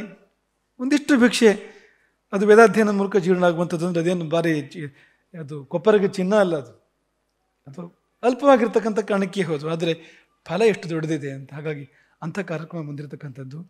ಈ ತಾಯಂದಿರು ಇವತ್ತು ಈ ಛಾತ್ರ ಭಿಕ್ಷೆ ಅಂಗವಾಗಿಯೇ ಆ ಹಿನ್ನೆಲೆಯಲ್ಲಿ ಒಂದು ರಾಶಿ ಪುಡಿಗಳನ್ನು ತಂದಿದ್ದಾರೆ. ಇವತ್ತು ಇಲ್ಲಿ ಇಡ್ಲಿಕ್ಕೆ ಜಾಗ ಇಲ್ಲ. ಎಷ್ಟು ಬಂದಿದೆ ಅಂತ ಕೇಳಿದ್ರು, ಎಷ್ಟು ಬಂದಿದೆ ಅಂತ ಹೇಳಲಿಕ್ಕೆ ಸಾಧ್ಯ ಇಲ್ಲ ಅಂತ ಹೇಳಿದರು. ಬೇರೆ ಬೇರೆ ರೀತಿಯ ಈ ಮಕ್ಕಳಿಗೆ ಅಡುಗೆಗೆ ಉಪಯೋಗ ಆಗ್ತಕ್ಕಂಥ ಪುಡಿಗಳು, ಸಾರಿನ ಪುಡಿ, ಸಾಂಬಾರು ಪುಡಿ, ಕಷಾಯದ ಪುಡಿ, ಅರಿಶಿನ ಪುಡಿ, ಮೆಣಸಿನ ಪುಡಿ, ಬೇರೆ ಬೇರೆ ಬಾತುಗಳನ್ನ ಮಾಡ್ತಕ್ಕಂಥ ಪುಡಿಗಳು, ಆಮೇಲೆ ಸುವಸ್ತುಗಳು, ಸಕ್ಕರೆಯೋ ತೆಂಗಿನಕಾಯಿಯೋ ಇಂಥದ್ದೆಲ್ಲ ಅಂತ. ಇದು ಬರ್ಫಿಗಳು 1000 ತುಂಡು ಒಂದು ವಲಯದಲ್ಲಿ ತಂದಿದ್ದಾರಂತೆ. ಇದು ಅಕ್ಕಿ, ಬೆಲ್ಲ, ಇದು ಯಾವುದಕ್ಕೂ ನಾವು ಕೇಳಿದ್ವು ಎಷ್ಟು ತಂದಿದ್ದಾರೆ ಹೇಳು ಅಂತ. ಅದು ಇಡೋಕ್ಕೆ ಜಾಗ ಇಲ್ಲ, ಮತ್ತು ಎಷ್ಟು ಅಂತ ಹೇಳಲಿಕ್ಕೆ ಸಾಧ್ಯ ಇಲ್ಲ, ಅಷ್ಟು ರಾಶಿ ಬಂದಿದೆ ಎಂಬುದಾಗಿ ನಮಗೆ ವರದಿ ಬಂತು ಮಾತೆಯರ ಮೂಲಕವಾಗಿ. ನಾವು ಏನು ಹೇಳಬೇಕು, ನಮ್ಮಲ್ಲಿ ಶಬ್ದ ಇಲ್ಲ. ಇದು ತಾಯಂದಿರು ಹೀಗೆ ಅಂತ, ತಾಯಂದಿರ ವಾತ್ಸಲ್ಯಕ್ಕೆ ಮಿತಿ ಇಲ್ಲ ಅಂತ, ಇಂತಿಷ್ಟೇ ವಾತ್ಸಲ್ಯ ಅಂತ ಇಲ್ಲ ಅನ್ನೋದಕ್ಕೆ ಇದೊಂದು ನಿದರ್ಶನ. ನಾವೇ ಅಪೇಕ್ಷೆ ಪಟ್ಟಿದ್ದು ನಮ್ಮ ಪೀಠದ ಶಿಷ್ಯವರ್ಗಕ್ಕೆ ಸೇರಿರ್ತಕ್ಕಂಥ ತಾಯಂದಿರಿಂದ ಇವೆಲ್ಲ ಬರಬೇಕು ಗುರುಕುಲಕ್ಕೆ, ಇಲ್ಲಿ ಅಡುಗೆ ಸಾಮಗ್ರಿಗಳು ಬರಬೇಕು, ಊಟದ ಸಾಮಗ್ರಿಗಳು ಬರಬೇಕು ಅಂತ ಅಂದ್ಕೊಂಡಿದ್ವು. ಇವತ್ತು ಅನಂತ ಅಪಾರ ಪ್ರಮಾಣದಲ್ಲಿ, ಲೆಕ್ಕ ಹಾಕಲಿಕ್ಕೆ ಸಾಧ್ಯ ಇಲ್ಲದಿರ್ತಕ್ಕಂಥ ಪ್ರಮಾಣದಲ್ಲಿ ಇವೆಲ್ಲವೂ ಕೂಡ ಬಂದಿದೆ. ಹಾಗಾಗಿ ಅದಕ್ಕಾಗಿ ನಿಮಗೆಲ್ಲರಿಗೂ ತುಂಬ ಪ್ರೀತಿಯ ಆಶೀರ್ವಾದಗಳನ್ನು ಇಡೀ ಮಾತೆಯರೆಲ್ಲರಿಗೂ ಹೇಳ್ತೇವೆ. ಗೋಸ್ವರ್ಗವಂತೂ ನಿಮ್ಮಿಂದೇ ನಡೀತಾ ಇದೆ.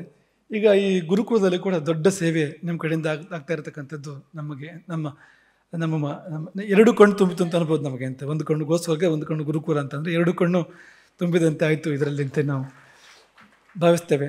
ಹಾಗೆ ಹಿರಿಯ ಮಾತೆಯರು ಅನೇಕರು ಇವತ್ತು ಆಶೀರ್ವಾದ ಪಡ್ಕೊಂಡಿದ್ದಾರೆ, ಸದ್ಗೃಹಿಣಿಯರು ಅನೇಕರು ಆಶೀರ್ವಾದ ಪಡ್ಕೊಂಡಿದ್ದಾರೆ. ಅವರು ಇಡೀ ಸಮಾಜಕ್ಕೆ ದಾರಿದೀಪ ಅಂತ. ಒಂದಿಲ್ಲ ಒಂದು ವಿಧದಲ್ಲಿ ಅಥವಾ ಹಲವು ವಿಧದಲ್ಲಿ ತಾಯ್ತನವನ್ನು, ಅವರು ಸ್ತ್ರೀತ್ವವನ್ನು, ಗೃಹಿಣಿ ಧರ್ಮವನ್ನು ಎತ್ತಿ ಹಿಡಿದಿರ್ತಕ್ಕಂಥವ್ರು, ಸಮಾಜ ಸೇವೆಯನ್ನು ಗುರು ಸೇವೆಯನ್ನು ಕೂಡ ಮಾಡಿರ್ತಕ್ಕಂಥವ್ರು. ಅವರೆಲ್ಲರಿಗೂ ಹೃದಯದ ಅಂತರಾಳದಿಂದ ಮಾಡ್ತಕ್ಕಂಥ ಆಶೀರ್ವಾದಗಳು. ಅವರಿಗೆ ಗೋಮಯ ಪತ್ರಕ, ಅದರಲ್ಲಿ ಅವರಿಗೆ ಒಂದು ಇದನ್ನು ಕೊಟ್ಟಿದೆ ಇವತ್ತು, ಅಭಿನಂದನಾ ಪತ್ರ ಇದೆಯಲ್ಲ, ಅದು ಶುದ್ಧ ಗೋಮಯದಿಂದ, ದೇಶಿ ಗೋವಿನ ಗೋಮಯದಿಂದ ತಯಾರಿಸಿರ್ತಕ್ಕಂಥದ್ದು. ಅದು ಮಾತೆ, ಇದು ಮಾತೆ, ಗೋಮಾತೆ, ಆ ಒಂದು ಬಂಧ ಅಲ್ಲಿ ಬಂತು. ಅದನ್ನು ನೆನಪಿಸಿಕೊಂಡು ವೇದಿಕೆಯ ಮೇಲೆ ಈರ್ವರು ಇನ್ನೂ ಒಂದು ಮಾತೆ, ಒಂದು ಅಜ್ಜಿ ಅಂತ ಅನ್ಬೋದು. ಈ ಕಡೆಗೆ ನೀವು ಮಾತೆ ಅಂದರೆ ಸ್ವಲ್ಪ ಕಡಿಮೆ ಆಗ್ಬೋದು, ಯಾಕೆಂದರೆ ನಾವು ಅಜ್ಜಿ ಅಂತಲೇ ಹೇಳೋದು. ಆಕೆಗೆ ಲಕ್ಷ್ಮಿ, ಅವಳು ಲಕ್ಷ್ಮಿ ಮತ್ತು ವಿಜಯಲಕ್ಷ್ಮಿ ಇಬ್ಬರು ಇದ್ದಾರೆ ಈ ಒಂದು ವೇದಿಕೆಯಲ್ಲಿ ಇವತ್ತು. ಈ ಲಕ್ಷ್ಮಜ್ಜಿ ಬಗ್ಗೆ ನೀವು ಆಗಲೇ ಸುಮಾರಷ್ಟು ಅದೇ ಊರಿನ ಚಂಪಾಳ ಕಡೆ ಅಂತ ಕೇಳಿದ್ರಿ. ನಮಗೆ ಎಷ್ಟು ಅಭಿಮಾನ ಆಕೆ ಬಗ್ಗೆ ಅಂದರೆ ಅದನ್ನು ಹೇಳಲಿಕ್ಕೆ ಶಬ್ದಗಳಿಲ್ಲ. ಈ ಒಂದು 90 ವರ್ಷ ಸಿಟ್ಟು ಮಾಡದೆ ಕಳಿಬೋದಾ ಅಂತ ಯಾರಾದರೂ ಅಂತ. 90 ವರ್ಷ, 1 ತಿಂಗಳು ಕಳೀರಿ ಸಿಟ್ಟು ಮಾಡಿದೆ, 1 ತಿಂಗಳು ಅಂತ, ಒಂದು ಪಂಥ, ಒಂದು ಶಪಥ, ಒಂದು ದಿನ ಕಳೆಯೋಕ್ಕಾಗೋದಿಲ್ಲ ನಮಗೆ ಸಿಟ್ಟು ಮಾಡದೆ. ಈ ಪಕ್ವ ಜೀವ 90 ವರ್ಷ ಕೋಪ ಮುಕ್ತ ಅಂತ, ಕ್ರೋಧ ಮುಕ್ತ ಅಂತ, ಸಿಟ್ಟೇ ಕಂಡವರಿಲ್ಲ ಅಂತ. ಆಕೆ ಯಜಮಾನ್ರಿಗೆ ಸ್ವಲ್ಪ ಸಿಟ್ಟು ಬರ್ತಾ ಇತ್ತು ಒಂಚೂರು, ನಾವೆಲ್ಲ ಈಶಜ್ಜ ಅಂತ ಕರಿತಾ ಇದ್ವು ಅವರನ್ನು. ಅವ್ರಿಗೆ ಸ್ವಲ್ಪ ಸಿಟ್ಟು ಬರ್ತಾ ಇತ್ತು. ನಮ್ಮ ಅರವಿಂದನ ಅಜ್ಜ ಅವರು, ತಂದೆಯವರು. ಈ ಪುಣ್ಯವಂತಗೆ ಇಡೀ ಜೀವನದಲ್ಲಿ ಸಿಟ್ಟು ಬರಲೇ ಇಲ್ಲ ಅಂಥವಳು ಅಂತ. ಮತ್ತು ಅವಳು ಹಾಡು ಹೇಳೋಕ್ಕೆ ಶುರು ಮಾಡಿದರೆ, ನೀವು ಅದನ್ನು ಬರೆಯೋಕ್ಕೆ ಶುರು ಮಾಡಿದರೆ ನಮ್ಮ ಅಶೋಕೆ ಎಲ್ಲ ತುಂಬ ಹೋಗ್ತದೆ ಅಂತ. ಇಡೀ ಅಶೋಕೆ ಎಷ್ಟು ಹಾಡು ಅಂತ ಇಲ್ಲ ಅಂತ, ಅದಕ್ಕೆ ಸಂಖ್ಯೆಯೇ ಇಲ್ಲ. ನಿಮ್ಮ ಸಾರಿನ ಪುಡಿ, ಸಾಂಬಾರಿನ ಪುಡಿ ಥರನೇ ಅದು ಕೂಡ ಅಂತ, ಸಂಖ್ಯೆಯೇ ಇಲ್ಲ ಅಂತ. ಅಷ್ಟು ಸಂಖ್ಯೆಯ ಹಳೆ ಹಾಡುಗಳು ಅಂತ. ನೀವು ಯಾವ ಸಂದರ್ಭ ಹೇಳಿ, ಬರೀ ಮದುವೆ ಉಪನಯನ ಮಾತ್ರ ಅಲ್ಲ, ಜೀವನದ ಯಾವುದೇ ಸನ್ನಿವೇಶಕ್ಕೆ ಹಾಡಿದೆ. ಉಪದೇಶದ ಮಾರ್ಗದರ್ಶನ ಮಾಡ್ತಕ್ಕಂಥ ವೇದಾಂತಕ್ಕೆ ಸಮಾನವಾಗಿರ್ತಕ್ಕಂಥ ಹಾಡಿದೆ ಲಕ್ಷ್ಮೀಜಿ. ಆಕೆಗೆ ಅಕ್ಷರ ಬರೋದಿಲ್ಲ ಆಕೆಗೆ. ಶಾಲೆಗೆ ಹೋದವಳಲ್ಲ, ವಿದ್ಯೆ ಕಲ್ತವಳಲ್ಲ ಆಕೆ. ಎಂಥವಳು ಅಂತ. ಔಷಧಗಳು ಕೂಡ ಹಾಗೆ. ನಿಜವಾಗಿ ಈಗ ಯಾವ ಸರ್ಜನ್ಗಳು, ಯಾವ ಹಾಸ್ಪಿಟಲ್ಗಳು ಕೂಡ ಆಕೆಗೆ ಸಮಾನ ಅಲ್ಲ. ನಡೆದಾಡೋ ಔಷಧಾಲಯ ಅಂದ್ರೂ ತಪ್ಪಿಲ್ಲ ಅಂತ. ಅಷ್ಟು ಔಷಧಗಳು ಗೊತ್ತು ಆಕೆಗೆ, ಅಷ್ಟು ಔಷಧಗಳು ಅಂತ. ಒಂದಲ್ಲ ಎರಡಲ್ಲ ಅಂತ. ಮತ್ತು ಎಷ್ಟು ವಾತ್ಸಲ್ಯದ ನಿಧಿ ಅಂದರೆ ಇದನ್ನೆಲ್ಲ ಯಾಕೆ ನೆನಪು ಮಾಡ್ಕೊ, ಆಕೆಯನ್ನು ಸ್ತುತಿ ಮಾಡಬೇಕು ಅನ್ನೋದು ಉದ್ದೇಶ ಅಲ್ಲ ಅಂತ. ತಾಯ್ತನ ಹೀಗಿರ್ತದೆ ಅಂತ, ಒಂದು ಗೃಹಿಣಿ ಧರ್ಮ ಹೇಗಿರ್ತದೆ ಅಂತ ಅನ್ನೋದು ಕೇಳುವಂಥದ್ದು ಅಂತ. ಎಷ್ಟು ಒಂದು ಭಗವದ್ಭಕ್ತಿ, ಗುರುಭಕ್ತಿ, ಪ್ರೀತಿ ಅದೆಲ್ಲ ಇರ್ತಕ್ಕಂಥವಳು ಅಂತ. ಹಾಗಾಗಿ ಆಕೆಯೂ ಸೇರಿದ ಹಾಗೆ ಇಲ್ಲಿ ಅನೇಕ ತಾಯಂದಿರು ಇವತ್ತು ಆಶೀರ್ವಾದವನ್ನು ಪಡ್ಕೊಂಡಿದ್ದಾರೆ. ಅವರೆಲ್ಲರಿಗೂ ನಾವು ಶ್ರೇಯಸ್ಸನ್ನು ಹಾರೈಸಿ, ನಿಮಗೂ ಎಲ್ಲರಿಗೂ ತುಂಬ ಹೃದಯದಿಂದ ಶ್ರೇಯಸ್ಸನ್ನು ಹಾರೈಸ್ತೇವೆ. ಗುರುಕುಲದ ಜೊತೆಯಲ್ಲಿ ನೀವೆಲ್ಲರೂ ಕೂಡ ಇರಬೇಕು, ತಾಯಂದಿರೆಲ್ಲರೂ ಕೂಡ ಇರಬೇಕು. ನರಸಿಂಹಭಟ್ರಿಗಾಗಲೇ ಅದ್ರ ಬಗ್ಗೆ ನಿಮ್ಮಲ್ಲಿ ಪ್ರಾರ್ಥನೆ ಮಾಡ್ಕೊಂಡಿದ್ದಾರೆ, ನಿವೇದನೆ ಮಾಡ್ಕೊಂಡಿದ್ದಾರೆ. ಯಾಕೆಂದರೆ ಮಕ್ಕಳನ್ನು ಗುರುಕುಲಕ್ಕೆ ಮಕ್ಕಳು ಬರೋದು ನಿಮ್ಮಿಂದಲೇ ಬರಬೇಕು. ಅದು ನಮ್ಮದೇ ಭಾವವನ್ನು ನರಸಿಂಹಭಟ್ರು ಹೇಳಿರ್ತಕ್ಕಂಥದ್ದು. ಮಕ್ಕಳು ಅಂದರೆ ಸಂಪತ್ತು, ಮಕ್ಕಳು ಅಂದರೆ ಹೊರೆ ಅಂತಲ್ಲ ಯಾವ ಕಾಲಕ್ಕೂ ಕೂಡ. ಮಕ್ಕಳು ಅಂದರೆ ಸಂಪತ್ತದು, ಹೆಚ್ಚಾಯಿತು ಅಂತ ಇಲ್ಲ. ಒಂದು ವೇಳೆ ನಿಮಗೆ ಹೆಚ್ಚು ಅಂತ ಅನಿಸಿದ್ರೆ ನಮಗೆ ಬೇಕು ಅದು. ನಾವು ಹಿಂದೂ ಕೂಡ ಈ ಮಾತನ್ನು ಹೇಳಿದ್ವಿ. ನಿಮಗೆ ಹೆಚ್ಚು ಬೇಡ ಅಂತ ಅನಿಸಿದ್ರೆ, ಹಿಂದೂ ನಾವು ಈ ಮಾತನ್ನು ಹೇಳಿದ್ವು. 3ನೇ ಮಗು, 4ನೇ ಮಗು ನಿಮಗೆ ಹೆಚ್ಚು ಬೇಡ ಅಂತ ಅನಿಸಿದ್ರೆ ಹೆಚ್ಚು ನಮಗೆ ಕೊಡಿ ಅಂತ. ಆ ಮಕ್ಕಳನ್ನು ಸಮಾಜದ ಸಂಪತ್ತನ್ನಾಗಿ ನಾವು ಮಾಡ್ತೇವೆ. ಈ ವಿಶ್ವಕ್ಕೆ, ದೇಶಕ್ಕೆ ಕೊಡುಗೆಯಾಗಿ ನಾವು ಆ ಮಕ್ಕಳನ್ನು ಮಾಡ್ತೇವೆ. ನೀವು ಹೆತ್ತು ಮಕ್ಕಳನ್ನು ನಮಗೆ ಕೊಡಿ ಅಂತ. ಎಲ್ಲ ಜವಾಬ್ದಾರಿ ನಮಗಿರಲಿ, ಎಲ್ಲ ಜವಾಬ್ದಾರಿ ಆ ಮಗುವಿನದ್ದು ಅಂತ. ಮತ್ತು ಸಾಮಾನ್ಯ ಬದುಕಾಗೋದಿಲ್ಲ, ಅಸಾಮಾನ್ಯ ಬದುಕಾಗ್ತದೆ ಆ ಮಗುವಿನದ್ದು ಅಂತ. ಹಾಗಾಗಿ ಆ ರೀತಿಯಲ್ಲಿ ಮಕ್ಕಳನ್ನು, ಈ ಲೋಕದ ಬೆಳಕು ಮಕ್ಕಳಿಗೆ ಕಾಣಿಸೋರು ಕೂಡ ನೀವೇ, ಕಳುಹಿಸಿಕೊಡ್ಬೇಕಾಗಿರ್ತಕ್ಕಂಥದ್ದು ಕೂಡ ನಿಮ್ಮ ಕಡೆಯಲ್ಲಿ ಆಗಬೇಕಾಗಿರ್ತಕ್ಕಂಥದ್ದು. ಹಾಗಾಗಿ ಮಕ್ಕಳನ್ನು ಕಳುಹಿಸಿಕೊಡೋದು ಮಾತ್ರ ಅಲ್ಲದೆ ಮನೆಯನ್ನು ಗುರುಕುಲಕ್ಕೆ ಅಭಿಮುಖವನ್ನಾಗಿ, ಗುರುಕುಲದ ಜೊತೆಯಲ್ಲಿ ಇರುವಂತೆ, ಗುರುಕುಲಕ್ಕೆ ಆಧಾರವಾಗಿ ನಿಲ್ಲುವಂತೆ ಪ್ರೇರಿಸಬೇಕಾಗಿರ್ತಕ್ಕಂಥ ಜವಾಬ್ದಾರಿ ನಿಮಗಿದೆ ಅನ್ನೋದನ್ನು ನಾವಿವತ್ತು ಹೇಳಿ, ಎಲ್ಲ ಒಂದು ಸಾರಿ ಈ ಜಾಗ ಭಾಳ ಸಣ್ಣದು, ಆದರೆ ನಮ್ಮ ಕ್ಯಾಂಪಸ್ ಏನು ಸಣ್ಣದಲ್ಲ, 3-4 ಇದೆ ಕ್ಯಾಂಪಸ್ಸಲ್ಲಿ, ಒಂದಲ್ಲ. ಎಲ್ಲ ಕಡೆ ಹೋಗಿ ಬನ್ನಿ, ಓಡಾಡಿ. ನಿಮಗೂ ಸ್ವಲ್ಪ ಹೊಸ ಗಾಳಿ ಸಿಕ್ಕದಂತೆ ಆಗ್ತದೆ. ಈಗ ನಿಮಗೆ ಉಸಿರು ಕಟ್ಟಿರ್ತದೆ, ಈಗ ಹೊಸ ಗಾಳಿ ಸಿಕ್ಕಂತೆ ಆಗ್ತದೆ. ಜೊತೆಯಲ್ಲಿ ಗುರುಕುಲದ ದರ್ಶನ ಏನಾಗ್ತಾ ಇದೆ ಇಲ್ಲಿ ಅಂತ, ನೀವೇನಾದ್ರು ಮಾಡಿದರೆ ಏನಾಗ್ತದೆ ಇಲ್ಲಿ ಅಂತ ಅನ್ನೋದಕ್ಕೆ ನಿಮಗೆ ಪ್ರತ್ಯಕ್ಷ ನಿದರ್ಶನಗಳು ಸಿಗ್ತವೆ ಇಲ್ಲಿ. ಹಾಗಾಗಿ ಇಡೀ ಗುರುಕುಲವನ್ನು ಕಣ್ಣಾರೆ ನೀವು ನೋಡಿ ನಿಮ್ಮ ಸಲಹೆಗಳನ್ನು ಕೊಡಬೇಕು, ನಿಮ್ಮ ಸೇವೆಯನ್ನು ಮಾಡಬೇಕು ಎಂಬುದನ್ನು ಕೂಡ ಈ ಸಂದರ್ಭದಲ್ಲಿ ಹೇಳ್ತೇವೆ. ನಿಮಗೆ ತುಂಬ ಪ್ರೀತಿಯ ಆಶೀರ್ವಾದಗಳು. ಮಾತೃ ಸಮಾವೇಶ ಯಾವಾಗಲೂ ಹೀಗೆ ಆಗಾಗ ಆಗ್ತಾ ಇರಲಿ. ಇನ್ನು ಮೇಲೆ ಮಾತ್ರ ಈ ಸತ್ಯ ಕಲಿತ ಪಾಠದ ಆಧಾರದ ಮೇಲೆ ದೊಡ್ಡ ಜಾಗದಲ್ಲಿ ಮಾತೃ ಸಮಾವೇಶವನ್ನು ಮಾಡೋಣ, ದೊಡ್ಡ ಮೈದಾನವನ್ನು. ಆಮೇಲೆ ನೀವು ಮತ್ತೆ ಜಾಸ್ತಿ ಸಂಖ್ಯೆಯಲ್ಲಿ ಬಂದರೆ ನಾವೇನು ಮಾಡೋಕ್ಕಾಗೋದಿಲ್ಲ. ಅದಕ್ಕಿಂತ ಜಾಸ್ತಿ ಸಂಖ್ಯೆಯಲ್ಲಿ ಬಂದರೆ ಆಮೇಲೆ ಏನು ಮಾಡೋದು ಅಂತ ಗೊತ್ತಿಲ್ಲ. ಮಸ್ತ್ ಯಾವ ಥರದಾಗ ಆಗ್ತದೆ. ಅದರ ನಂತರ ಇದು ದೊಡ್ಡ ಜಾಗ ಅಂತಲೇ ಇಟ್ಟಿದ್ದು ಇದನ್ನು, ಇದು ಹೇಗೂ ಸಾಕು ಅಂತ ಚಾತುರ್ಮಾಸದಲ್ಲಿ ಅಂತ. ಆದರೆ ಅದು ಸಣ್ಣದಾಗೋಯ್ತು ಇವತ್ತು. ಹಾಗಾಗಿ ನೀವು ಗೆದ್ದಿರಿ ಅಂತ, ನಿಜವಾಗಿ ಕೂಡ ಹೀಗೆ ನೀವು ಗೆಲ್ಲಬೇಕು. ನೀವು ಗೆದ್ದಿರಿ, ನೀವು ದೊಡ್ಡವರಾದ್ರಿ, ವ್ಯವಸ್ಥೆ ಸಣ್ಣದಾಯಿತು. ನಮ್ಮ ರಾಜೀವನ ತಾಯಿ ಸಾವಿತ್ರಿ ಆಕೆಯಲ್ಲಿ ಆಶೀರ್ವಾದ ತಗೊಳ್ತಾ ಇದ್ರು ಕೂಡ ಮನಸ್ಸಲ್ಲಿ ಚಿಂತೆ ಆಗ್ತಾ ಇದೆ ಅವಳಿಗೆ. ಅಲ್ಲಿ ಊಟದ ಕಥೆ ಏನೋ ಸಾಕೋ ಸಾಲದೋ ಅಡುಗೆ ಮಾಡಿದ್ದನ್ನು ಚಿಂತೆ ಆಗ್ತಾ ಇರ್ಬೋದು ಅಲ್ಲಿ. ಹಾಗಾಗಿ ಆ ಸಂಖ್ಯೆಯಲ್ಲಿ ನೀವು ಬಂದಿದ್ದೀರಿ. ಹೀಗೆ ವ್ಯವಸ್ಥೆ ಸೋತ್ರೆ, ಈ ಕಾರಣಕ್ಕಾಗಿ ಸೋತ್ರೆ ನಮ್ಗೆ ತುಂಬ ಸಂತೋಷ ಆಗ್ತದೆ. ಅದನ್ನು ಈ ಸಮಯದಲ್ಲಿ ನಾವು ನೆನಪಿಸ್ಕೊಂಡು, ನಮ್ಮ ಶಕ್ತಿ ನೀವು, ನಮ್ಮ ಪ್ರಾಣ ತ್ರಾಣ ನೀವು, ನಮ್ಮ ಘನತೆ ಗೌರವ ನೀವು, ಮತ್ತು ನಮ್ಮ ಒಂದು ಸಮಾಧಾನದ ಶಾಂತಿಯ ಒಂದು ಮಾರ್ಗ ಕೂಡ ನೀವಾಗಿದ್ದೀರಿ. ಹಾಗಾಗಿ ನಿಮಗೆ ರಾಮ ಎಲ್ಲ ರೀತಿಯಿಂದ ಕೌಶಲ್ಯನ್ನು ನೋಡಿದಾಗ ನಿಮ್ಮನ್ನು ರಾಮ ನೋಡಿ ನಿಮ್ಮೆಲ್ಲರನ್ನು ಕೂಡ ಪ್ರೀತಿಯಿಂದ ಹರಿಸಲಿ, ನಿಮ್ಮ ಕಣ್ಣೀರು ಹರಿಸಲಿ, ನಿಮ್ಮ ಹೃದಯವನ್ನು ಹಗುರ ಮಾಡಲಿ, ನಿಮ್ಮ ಬದುಕಿನ ಭಾರವನ್ನು ಇಳಿಸಲಿ. ಬದುಕು ನಿಮಗೆ ಆಸ್ವಾದನೀಯ ಆಗಲಿ, ಬದುಕಬೇಕು, ಇನ್ನು ಬಾಳಬೇಕು ಎನ್ನುವ ಹಾಗೆ ನಿಮ್ಗೆ ಅನಿಸುವಂಥ ಬದುಕು, ರುಚಿಕರವಾದ ಬದುಕು, ಆನಂದಮಯವಾದ ಬದುಕು ನಿಮ್ಮೆಲ್ಲರದ್ದು ಆಗಲಿ ಎಂಬುದಾಗಿ ಆಶಿಸಿ ನಿಮ್ಮೆಲ್ಲರನ್ನೂ ಪ್ರೀತಿಯಿಂದ ಹರಿಸ್ತೇವೆ. ಮಾತೆಯರಿಗೂ ಮತ್ತು ಮಾತೆಯರ ಮೂಲಕ ಲೋಕದ ಬೆಳಕನ್ನು ಕಂಡಂಥ ಎಲ್ಲ ಮಹನೀಯರಿಗೂ ತುಂಬ ಹೃದಯದ ಆಶೀರ್ವಾದಗಳು. ಶ್ರೇಯೋಸ್ತು. ಹರೇ ರಾಮ.